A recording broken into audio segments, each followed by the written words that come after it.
Our scripture this morning comes from the New Testament letter to the church in Rome.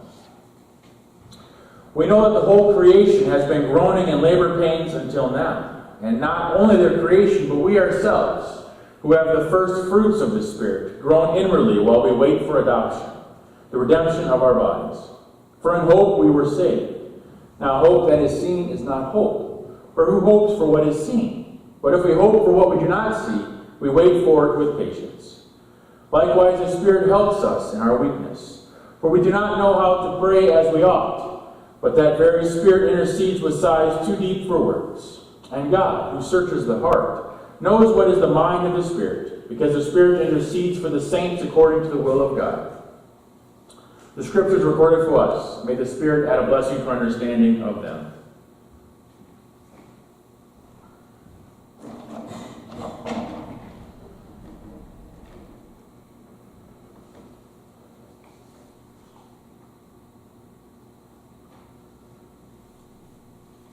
This is one of those weeks where it's kind of hard to come up with a sermon. I kind of had an idea, and then you have that tragedy in Texas and Santa Fe with the school shooting, and you can watch the news as you can in most days, and finding hope for humanity sometimes seems hard, and it's hard not to fall into a sense of despair where things are spiraling out of control, and there's no hope for the future. Then I was sitting and reading a few of the lectionary. There's all kinds of options for Pentecost Sunday when we celebrate the church, and it's usually the Sunday we talk a lot about the Spirit. And it came up with that passage in Romans where it talks about the Spirit kind of groaning for us, and it talks about labor pains and creation, and it talks about suffering and hope all together. And I thought, maybe there's a bigger power at work here.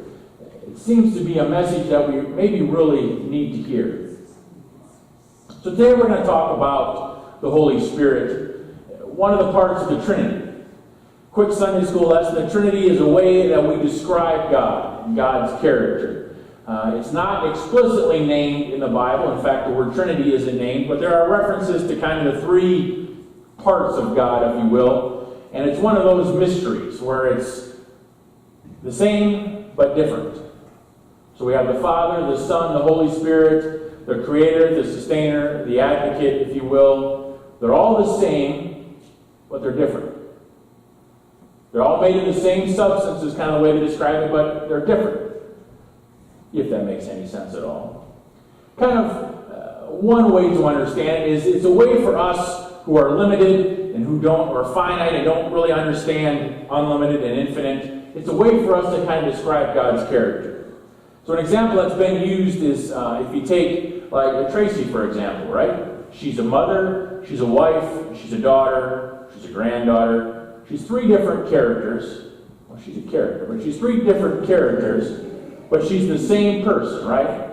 Where I'm a father, I'm a son, I'm a friend, I'm an uncle. Kind of a way, and you would use your roles like that, kind of in a different way. You're a different person in each one of those roles, but yet you're the same person. If that kind of makes sense. That's a way kind of to maybe try and understand what the Trinity is. There's a much longer seminary education, master's degree explanation if you want, but we probably don't have time for that right now. Just safe to say, it's a way we describe how God interacts with the world. And today in Pentecost, we talk a lot about the Spirit. Maybe one of the more, misunderstood, the one that's maybe talked about the least in the church, because it's one of the hardest to describe. In fact, in the readings, if you go through the whole lectionary readings today, at first it's kind of almost described as a violent wind that blows through the room where the disciples were, and then it lights flames on top of their heads. I saw a wonderful cartoon, I didn't put it up here, of disciples with flames on top of their heads and a little boy with a stick and a marshmallow, and his dad saying, "Don't even think about it." But that's one way the Holy Spirit is described. The wind rushing, the flames on top of their heads. They can hear the preaching in their own language, everybody's own language. And there's another one in the Gospel of John where it talks about being an advocate, where Jesus says, "I will send an advocate for you." One who speaks from God in order to guide us to truth, one who advocates to God on our behalf. And then there's the one we kind of have in Romans today, where it's something that groans for us. It intercedes for us. When we don't have the words or the prayers to say, it kind of prays for us. The Spirit says what we need to say, or prays the prayer that we need to pray if we don't know how to pray. So it's kind of as close as it is to the wind. And being in Southwest Iowa, we know what the wind is, of course. But it's also as close to us when we have words or no words. And it's a powerful force at work amongst us. So, Paul goes on to explain in Romans that there are two realities in which we live in. And he uses the words of kind of adoption, and he talks about labor pains and groaning, and kind of maybe a weird way of understanding how we live in this world. But the one part, the adoption, the family part, means when we profess our belief in Jesus, then we become children of God. We're adopted into God's family.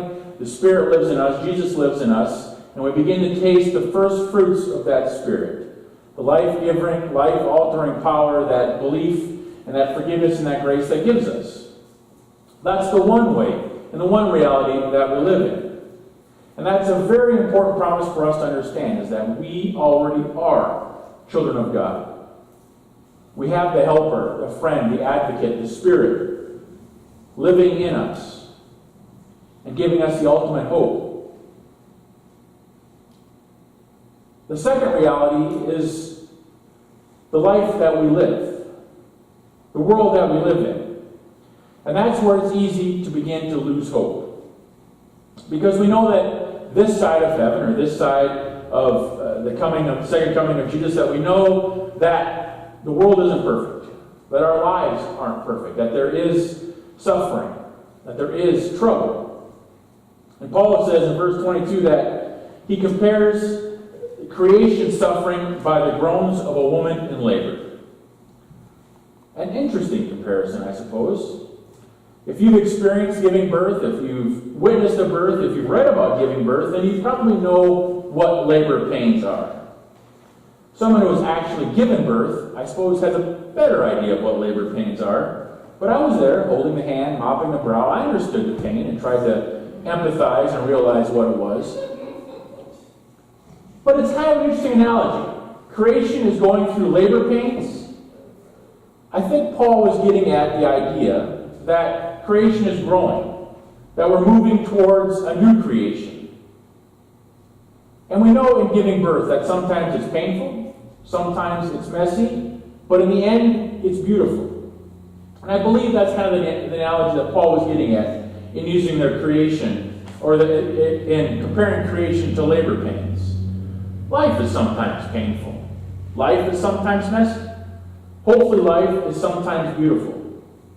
I'm sure when Paul was writing this, they didn't have ultrasounds. They didn't know how a labor or a birth was going to turn out. Probably more often than not, it did not turn out with a beautiful, happy ending. So he's kind of saying that is the way life is. There's some pain. There's some suffering. Sometimes it turns out good. Sometimes it doesn't turn out so good. That's where the Spirit comes in. And that's where our hope truly lies. Paul acknowledges that we suffer. And he uses the term, there's a Greek word that means we groan inwardly while we wait for the fulfillment of our promises. And then he talks about the Spirit groaning with us. How it gives a voice to our deepest longings, how it says the prayers that we can't say. And it shares that groaning with us. And that sharing is a testimony of that Spirit and that God is with us through the suffering, through the messy parts of our life.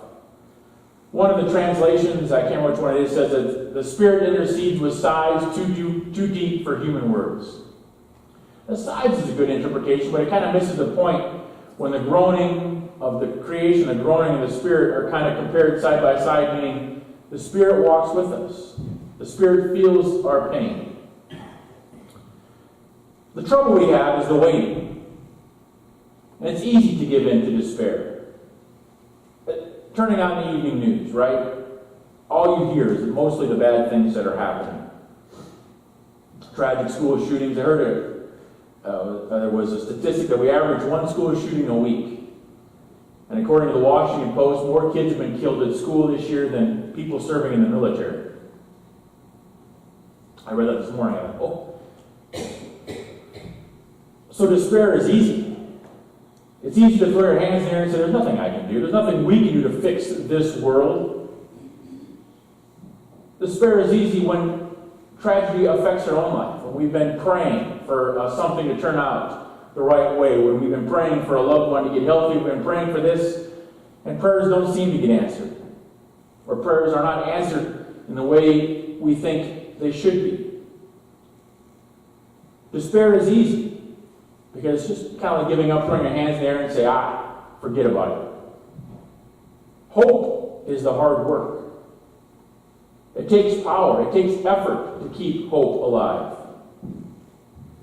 It takes a lot of will, if you will. It takes a lot of belief to keep hope alive when you're faced with so much despair, so many struggles, so many of the messy parts of our lives. But Paul tells us in this passage that we are not left to wait to struggle on our own. The Spirit helps us in our weakness.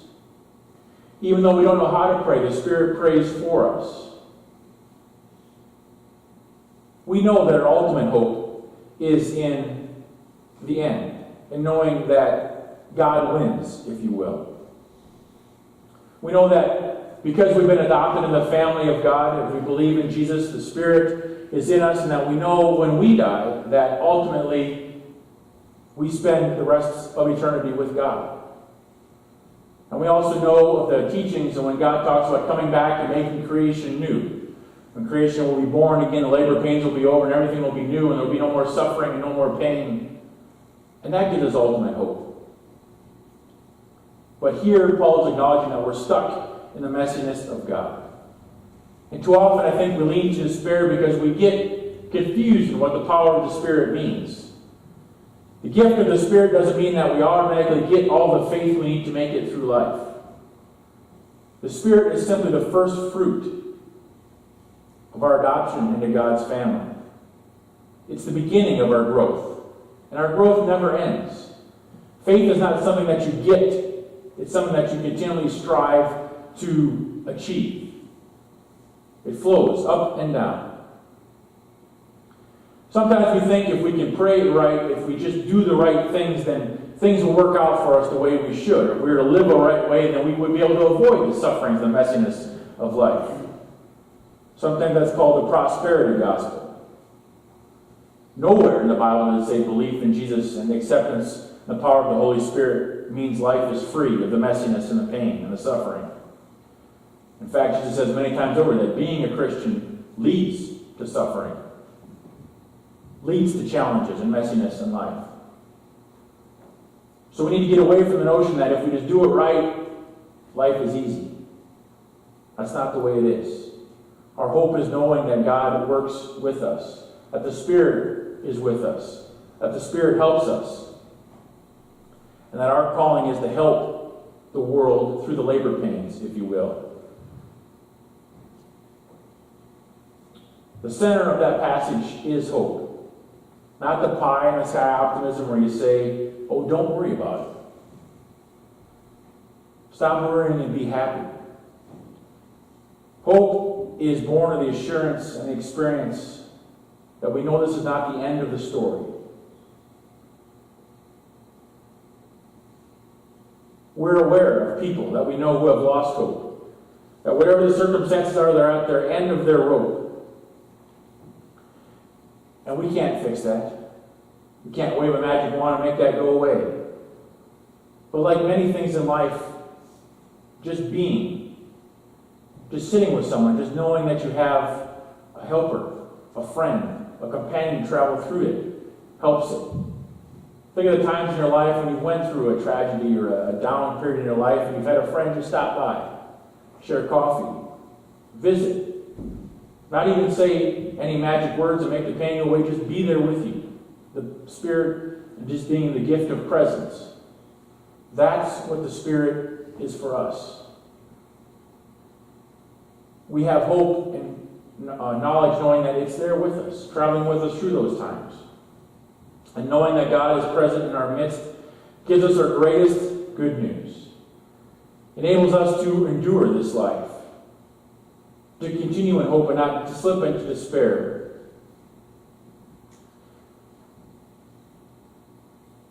So we have the power of the Spirit that promises to be with us. Doesn't mean it transforms our life into some super Christian where we don't worry, we never seem to despair, we always know that there's hope on the horizon. Instead, we have a Spirit that groans with us, that participates with us in the pains, the suffering, the messiness of life. But in getting that hope, we're also charged with a task. How do we help that new creation come about? How do we use that hope and that knowledge and that power of the Spirit? How do we share that grace and that love of Christ with others? Our challenge becomes, what are we going to do with that knowledge? We're just going to stick our heads in the sand and hope everything works out for the best? Or are we going to ignore the problems around us because it's too big for one person to solve, too big for one church to solve? I hope not. Our task is how do we share the love of Christ in our own community, in our own little part of the world? Where can we make a difference? That can be anywhere. The church, work, our families. Where can we decide to live out a message of hope instead of a message of despair? Where can we understand that the groanings and the sufferings of this life are part of it, but we don't travel it alone? Where can we come beside someone else who might be suffering, might be struggling, might be in a messy part of their life, and just be a real spirit of their presence? Where can we offer some of our time and our talents to help others? Where can we find a community where we can share what we have so we can come beside others and let them know that they don't travel this alone, that there is hope? For every person, the answer is different. All I know is that the need is great. And our challenge is, how do we step up to meet that need? Where can we find a way to give? We all have gifts. We all have abilities enhanced by the Spirit. We need to nurture them and share them. And then we'll transform our own little transformers of the world. And eventually that will spread and it will grow. Will everything be magic and roses? No, of course not. But journeying with someone, being reminded that you aren't alone, reminding them that the Spirit and God is always with them, sometimes the greatest gift you can give. Where can you share that gift?